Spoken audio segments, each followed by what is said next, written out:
साथियों, स्वागत है आपका एक बार फिर से हमारे YouTube चैनल आनंद कॉम्पिटिशन्स पर। हमने पिछले वीडियो में आपको 25 महत्वपूर्ण प्रश्नों के साथ तथ्यात्मक विवरण भी प्रस्तुत किया था, और ये जितने भी प्रश्न हम प्रस्तुत कर रहे हैं ये आने वाली पटवारी की परीक्षा या कनिष्ठ सहायक की परीक्षा, समीक्षा अधिकारी जो प्रस्तावित की गई है, इसी तरह से PCS जो प्रस्तावित किया गया है उसके लिए बेहद महत्वपूर्ण है और बेहद आपको काम आने वाले प्रश्न हैं। आज उसी सीरीज़ में हम अगले प्रश्नों के साथ आपके साथ हैं। कल हमने जो प्रश्न किया था वो यमुना एक्सप्रेसवे का अंतिम प्रश्न था, और इसके बाद आज जो अब पहला प्रश्न हम करने जा रहे हैं वो कुछ इस तरह से है। मेहरा आयोग का संबंध किससे है? साथियों, ये मेहरा आयोग का संबंध दिल्ली बस दुराचार केस से है, और ये 2013 के आसपास इस आयोग को गठित किया गया था। प्रश्न बहुत पुराना है, किंतु इस प्रश्न के संबंध में आपके पास जानकारी होनी चाहिए। अगला प्रश्न हम देखते हैं। आधुनिक अर्थशास्त्र के जन्मदाता या आधुनिक अर्थशास्त्र के पिता या आधुनिक अर्थशास्त्र के जनक किसे कहा जाता है?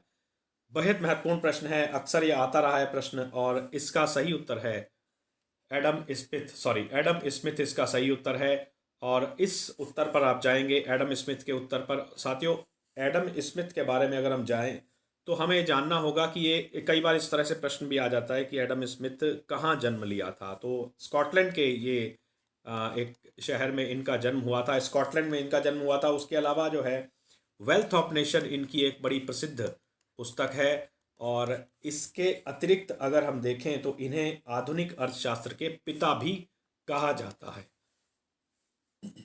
बेहद महत्वपूर्ण प्रश्न है। अगले प्रश्न की ओर बढ़ते हैं। राष्ट्रीय ग्रामीण विकास संस्थान कहाँ है? दोस्तों, ग्रामीण विकास संस्थान के बारे में प्रश्न अक्सर आया है, और ये इसका सही उत्तर है हैदराबाद।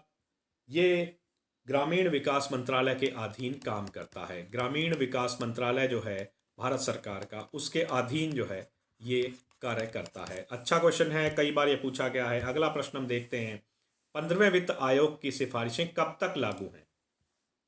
इस संबंध में भी प्रश्न हमें याद करना होगा, देखना होगा, क्योंकि वर्तमान में 15 वित्त आयोग की सिफारिशें लगातार चल रही हैं, और इस 15वें वित्त आयोग की सिफारिशों की अवधि जो पूछी गई है वो इस प्रश्न का अर्थ है। तो साथियों, 31 मार्च 2026 तक इस कमीशन की जो सिफारिशें हैं उनको लागू रखा जाएगा। और इस कमीशन का गठन अगर हम देखें तो 2017 में इस कमीशन का गठन हुआ था, और इस कमीशन के अध्यक्ष जो हैं वो NK सिंह हैं। NK सिंह की अध्यक्षता में कमीशन गठित किया गया था। अगला प्रश्न हम देखते हैं कि प्रथम पंचवर्षीय योजना का निर्माण किस वृद्धि मॉडल पर किया गया था? किस वृद्धि मॉडल पर किया गया था? आप सभी लोग जानते हैं, इसमें कोई संदेह नहीं है। आप जितने भी लोग हैं, आप सभी लोग इसको जानते होंगे कि पहली पंचवर्षीय योजना हेरोड डोमर मॉडल पर आधारित थी। ये हेरोड डोमर कहाँ के निवासी थे? USSR यानी कि जो संयुक्त राज्य रशिया था उसके ये निवासी थे। उनके द्वारा ही ये मॉडल पहली पंचवर्षीय योजना का दिया गया था, और पहली पंचवर्षीय योजना भारत की 1951 में आरंभ की गई थी। अगला प्रश्न, 31वां प्रश्न है। मिड डेक्स किस देश का शेयर बाजार है? मिड डेक्स किस देश का शेयर बाजार है? साथियों, ये भी प्रश्न बेहद महत्वपूर्ण है, क्योंकि इस तरह के प्रश्न भी आए हैं। साथियों, इसका आंसर जो है वो जर्मनी है। नेक्स्ट प्रश्न हम देखते हैं। गंगा नदी के मैदान में कौन सी फसलों की प्रचुरता है, या कहना चाहिए कि कौन सी फसलें प्राप्त होती हैं? तो गंगा नदी का जो मैदान है, ये ज्योग्राफी से क्वेश्चन है, और इस प्रश्न को हम थोड़ा सा और अच्छा समझ लेते हैं कि ये मैदान ऐसा है जहाँ पर सबसे ज़्यादा सघन खेती होती है। यानी कि यहाँ पर खेती की जो संख्या है, खेती के नंबर ऑफ एकर्स जो हैं वो सबसे ज़्यादा हैं। पहला प्रश्न इसके संबंध में ये है। और यहाँ पर जो जो मुख्य फसलें हैं वो गन्ना, गेहूँ, चावल और कपास भी होता है। तो इस लिहाज से इसका सही उत्तर जो बन रहा है वो चौथा ऑप्शन बन रहा है, गेहूँ, चावल और गन्ना। बेहद महत्वपूर्ण प्रश्न है ये भी। 33वां प्रश्न हम देखते हैं। 33वां प्रश्न हम देखते हैं कि भारत में वन जीव संरक्षण अधिनियम कब लागू हुआ? कई बार ये प्रश्न आ चुका है।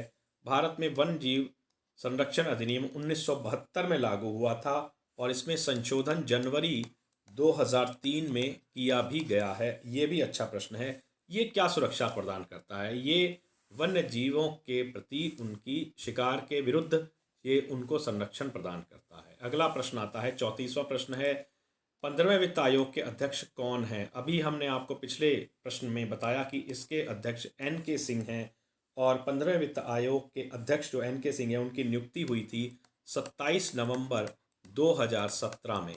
15वें वित्त आयोग के अध्यक्ष एन.के. सिंह हैं, उनकी नियुक्ति की तिथि 27 नवंबर 2017 है। 35वां प्रश्न आता है, अफगानिस्तान के वर्तमान में मुख्यमंत्री कौन है? साथियों, तालिबान को सत्ता हस्तांतरित होने के बाद तालिबान की सत्ता अफगानिस्तान में काबिज हो चुकी है और अफगानिस्तान में वर्तमान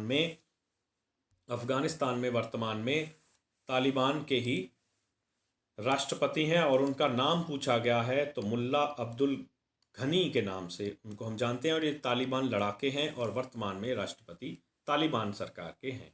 अगला प्रश्न आता है, फ्लड, ऑपरेशन फ्लड किससे संबंधित है? ये भी अच्छा प्रश्न है। ऑपरेशन फ्लड जो है बाढ़ नियंत्रण, केला उत्पादन, तटबंध विकास या दूध उत्पादन। तो ऑपरेशन फ्लड का संबंध दूध उत्पादन से है। इसे हम व्हाइट रिवॉल्यूशन या श्वेत क्रांति के नाम से भी जानते हैं और इस श्वेत क्रांति को देने का काम किया था डॉक्टर वर्गीज कुरियन ने। वर्गीज कुरियन, तो ये अच्छा प्रश्न हो सकता है। व्हाइट रिवॉल्यूशन के बारे में कई बार ये प्रश्न आया है और ऑपरेशन फ्लड जो लॉन्च हुआ था इसकी तिथि भी यहाँ पर आपको बता देते हैं कि 13 जनवरी 1970 को ये लॉन्च हुआ था। ये ऑपरेशन कब लॉन्च हुआ था? 13 जनवरी 1970 को डॉक्टर वर्गीज कुरियन के संबंध में आप प्रश्न याद रखिएगा। और इसके संबंध में, ऑपरेशन फ्लड के संबंध में एक बात और भी मैं आपको बता दूं कि ये विश्व का सबसे बड़ा डेयरी कार्यक्रम था। विश्व का सबसे बड़ा डेयरी कार्यक्रम था। अगला प्रश्न हम देखते हैं, ऑपरेशन ब्लैक बोर्ड किससे संबंधित है? साथियों, ऑपरेशन ब्लैक बोर्ड जो संबंधित था वो संबंधित था शिक्षा के संबंध में। जो मूलभूत आवश्यकताएं हैं या मूलभूत सुविधाएं जो हैं उनको प्रदान करने के लिए ये ऑपरेशन शुरू किया गया था। ऑपरेशन ब्लैक बोर्ड शिक्षा से संबंध में, प्राथमिक शिक्षा के संबंध में है। 38वां प्रश्न आता है, पाक के किस प्रधानमंत्री के समय बांग्लादेश का उदय हुआ था? 1971 में बांग्लादेश का उदय हुआ था जब भारत और पाकिस्तान के मध्य युद्ध हुआ था। तो उसमें बांग्लादेश की स्वतंत्रता हुई थी और बांग्लादेश नाम का एक नया देश इस दुनिया के नक्शे पर आया था। उस समय प्रधानमंत्री थे जुल्फिकार अली भुट्टो। नेक्स्ट प्रश्न आता है, बिरजू महाराज का संबंध किससे है? इसमें कोई संदेह नहीं कि बिरजू महाराज का संबंध कथक से है, कोई इसमें दिक्कत नहीं है। अगला प्रश्न हम देखते हैं, फूलों की घाटी कहाँ अवस्थित है? ये अच्छा प्रश्न है। उत्तराखंड के संबंध में है। उत्तराखंड में ही फूलों की घाटी है और इसकी खोज 1931 में की थी। फ्रैंक स्मिथ ने की थी। फ्रैंक स्मिथ ने इसकी खोज की थी और ये उस समय कामेट पर्वत से लौट रहे थे। तो उस समय इन्होंने इसकी खोज की थी और ये कहाँ है? चमोली में है। तो इन्होंने इसके ऊपर, फ्रैंक स्मिथ ने एक ऊपर इसके एक किताब भी लिखी थी जिसे हम वैली ऑफ फ्लावर के नाम से जानते हैं। वैली ऑफ फ्लावर के नाम से जानते हैं और इसके प्रकाशन की तिथि भी यहाँ पर हमें मेंशन कर देनी चाहिए कि 1938 में इस वैली ऑफ फ्लावर नाम की पुस्तक को लॉन्च भी किया गया था, यानी कि इस पुस्तक को प्रकाशन भी करवाया गया था। अच्छा क्वेश्चन है, तथ्य अच्छे हैं। 41वां प्रश्न हम देखते हैं कि कुचिपुड़ी, भरतनाट्यम, कथक या ओडिसी, इनके सामने हमने राज्यों के नाम भी अंकित हैं। इन राज्यों में कौन सा राज्य सुमेलित है जो कि नृत्यों के साथ मैच कर रहा है? तो इसका सही उत्तर क्या आता है? कुचिपुड़ी हरियाणा में नहीं होता है, भरतनाट्यम मध्य प्रदेश में नहीं होता है, इसी तरह से कथक उत्तर प्रदेश में ही होता है और आंध्र प्रदेश में ओडिसी नहीं होता। तो आंसर नंबर 3 इसका बिल्कुल सही है। 42वां प्रश्न आता है, महाद्वीपों का महाद्वीप किसे कहा जाता है? इसे हम बेहतर तरीके से समझने की कोशिश करते हैं। एशिया महाद्वीप को महाद्वीपों का महाद्वीप कहा जाता है और ये क्यों कहा जाता है, इसके पीछे भी एक कारण है कि यहाँ पर सबसे ज़्यादा आबादी रहती है, पहली बात तो ये है। और दूसरी बात, ये सबसे ज़्यादा विस्तृत क्षेत्र है, यानी कि सबसे बड़ा कॉन्टिनेंट अगर हम बात करें, महाद्वीप अगर हम बात करें तो एशिया महाद्वीप सबसे बड़ा है। इसी को और नामों से भी जाना जाता है कि इसे हम विषमताओं का महाद्वीप भी कहते हैं। विषमताओं का महाद्वीप भी कहते हैं। और साथ में एक संबंध और भी है इसका, इसे हम मानव का घर भी कहते हैं, मानव का घर भी कहते हैं। तो ये प्रश्न बेहद अच्छा है। इनके तथ्य जो आपको बताए हैं ये भी तथ्य काफ़ी अच्छे हैं और ये प्रश्नों में आपकी सहायता करेंगे। 43वां प्रश्न की ओर बढ़ते हैं। प्यासी भूमि का महाद्वीप किसे कहा जाता है? देखिए ये भी ज्योग्राफी से ही प्रश्न है। प्यासी भूमि का महाद्वीप हम ऑस्ट्रेलिया को कहते हैं। ऑस्ट्रेलिया महाद्वीप जो है उसको हम कहते हैं। और क्यों कहते हैं इसका भी प्रश्न उठना चाहिए, और ये क्यों उठ रहा है? बेहद कम वर्षा यहाँ पर होती है, इस कारण इसको हम प्यासी भूमि का महाद्वीप भी कहते हैं। बेहद कम वर्षा के कारण इसको हम ये संज्ञा देते हैं। और इसमें ये भी ध्यान रखने वाली बात है कि ये ऑस्ट्रेलिया जो देश है वो किस महासागर में है, ये कई बार प्रश्न आया है। तो इसको हम कहेंगे कि ये प्रशांत महासागर में स्थित एक देश है। ठीक है, प्रशांत महासागर में स्थित एक देश है। बढ़िया क्वेश्चन है, आपको मदद करेगा। 44वां प्रश्न है, डोलड्रम क्या है? डोलड्रम, देखिए हम डोलड्रम को इस प्रकार से समझ सकते हैं कि डोलड्रम को, अगर ये हम पृथ्वी को देखें कि अगर ये हमारी पृथ्वी है तो इसके बीचों बीच की जो रेखा है वो 0 डिग्री भूमध्य रेखा है, जिसे हम इक्वेटर कहते हैं। इसके ऊपर जो रेखा है वो 23.5 डिग्री की उत्तरी अक्षांश या उत्तरी गोलार्ध पर खींची गई रेखा जो है उसे हम कर्क रेखा के नाम से जानते हैं। और इसी प्रकार जो नीचे जो 23.5 डिग्री पर एक काल्पनिक रेखा खींची गई है इसे हम मकर रेखा के नाम से जानते हैं।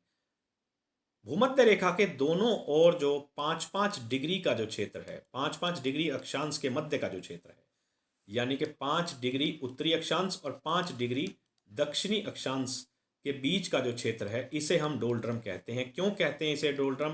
क्योंकि यहाँ पर हवाएं बहुत ज़्यादा गर्म होकर के ऊपर उठ जाती हैं और यहाँ पर माहौल शांत रहता है, वातावरण क्या रहता है? शांत रहता है। इसी कारण इसे हम शांत कटिबंध के नाम से भी जानते हैं। तो ये अच्छा प्रश्न है, ज्योग्राफी का प्रश्न है, बेहतर प्रश्न है, ये आपको आने वाली परीक्षाओं में मदद करेगा। नेक्स्ट प्रश्न हम देखते हैं, मकर रेखा किसे कहा जाता है? साथियों अभी हमने प्रश्न देखा पिछला, उसमें हमने देखा कि मकर रेखा किसे कहा जाता है। यहाँ पर हम समझते हैं फिर से मकर रेखा किसे कहते हैं। 0 डिग्री ये इक्वेटर है और दक्षिणी गोलार्ध में ये क्षेत्र जो है, दक्षिणी गोलार्ध का क्षेत्र है 0 डिग्री से ऊपर का क्षेत्र जो है उत्तरी गोलार्ध है।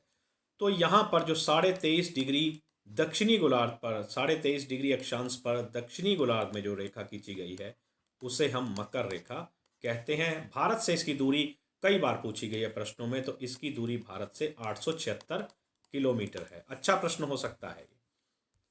अगला प्रश्न हम देखते हैं, नेशनल न्यूज़ प्रिंट लिमिटेड कहाँ है? National news print limited Nepanagar में है, यही इसका सही उत्तर है। 47वां प्रश्न हम देखते हैं, महाद्वीपों के किस भाग में सामान्यतः रेगिस्तान पाए जाते हैं? इसका प्रश्न का उत्तर है पश्चिमी भाग में रेगिस्तानों की प्रचुरता अधिक रहती है। और पश्चिमी भागों में किस अक्षांशों पर, यह भी अगर पूछा जाए कि किन अक्षांशों पर रेगिस्तान की स्थिति ज़्यादा दिखाई देती है, तो 20 डिग्री से लेकर के 30 डिग्री अक्षांशों पर अधिक रेगिस्तान पाए जाने की स्थिति रहती है। ठीक है, तो अगर हम रेगिस्तानों की बात करें तो कितने तरह के रेगिस्तान हैं? अगर हम बात करें तो उस संबंध में मैं आपको बताना चाहूँगा कि एक रेगिस्तान होता है उपोष्ण कटिबंधीय रेगिस्तान, दूसरा होता है तटीय रेगिस्तान, तीसरे प्रकार का रेगिस्तान शीत रेगिस्तान या सर्द रेगिस्तान जिसे हम कहते हैं कोल्ड डेजर्ट।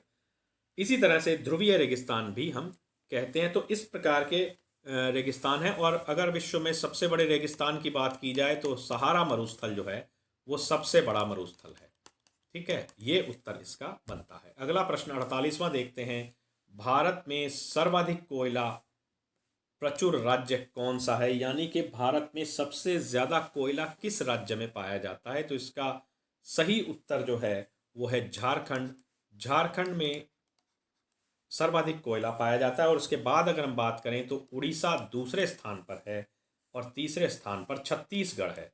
तो इस तरह से ये क्रम हमारा बनता है कि झारखंड, उड़ीसा और छत्तीसगढ़, ये 3 राज्य हैं जो कोयला के प्रचुर मात्रा रखते हैं। अगला प्रश्न आता है 49वां प्रश्न है, पंजशीर घाटी कहाँ स्थित है? पंजशीर घाटी अफगानिस्तान में स्थित है। और ये पंजशीर घाटी जो है ये अगर और नज़दीक जाकर इस प्रश्न को देखें तो उत्तर मध्य अफगानिस्तान में ये पाई जाती है। पंजशीर घाटी उत्तर मध्य अफगानिस्तान में है और यहाँ पर एक पंजशीर नाम की नदी भी बहती है, उसी के नाम पर इस वैली को पंजशीर वैली भी कहा जाता है। और ये हिंदू कुश पर्वत के निकट है। हिंदू कुश पर्वत अफगानिस्तान में, उसके निकट ये पंजशीर घाटी है। अच्छे तथ्य हैं। अगला प्रश्न आज की सीरीज का अंतिम प्रश्न है, आज की वीडियो का अंतिम प्रश्न है।